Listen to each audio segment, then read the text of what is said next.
Hi everyone. So in my last video I talked about how VernetX sued Microsoft for their violation of VPN patents.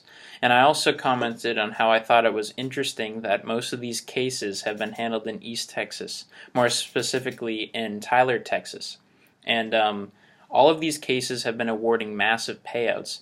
And I thought it was interesting how one small courthouse could have their grasp on so many cases that concern tech giants like Apple and Microsoft.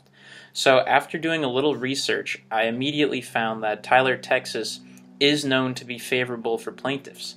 In fact, places like Tyler, Texas are so notorious for awarding plaintiffs massive payouts, they're known as a jackpot jury. So this means that patent trolls are of course going to choose to have their cases heard here because they know they already have a chance of having a judge who's favorable for giving them tons of money. And I was reading on this blog, and they said that Tyler, Texas handles about 1/3 of all patent cases in the United States, and that there's even a judge named Rodney Gilstrap in East Texas that handles about 20% of all of these cases in the U.S. So of course there's going to be some biases of just one man who's in charge of a fifth of all cases in the United States.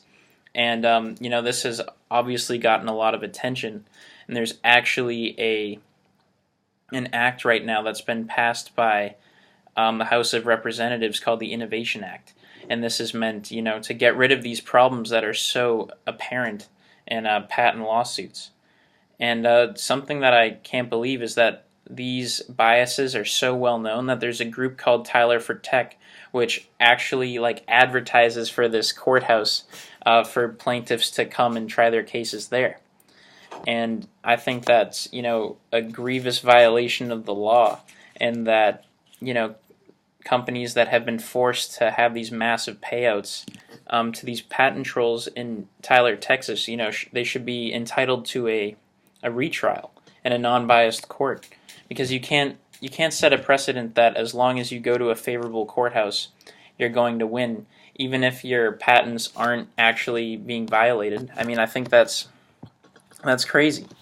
So that's all I found, and hopefully this will be taken care of once the Innovation Act is passed by full Congress, and no longer will one courthouse have a strong grasp on all the cases in the country. And they'll no longer be able to negatively affect tech developments in the future. So thanks, and that's all I have.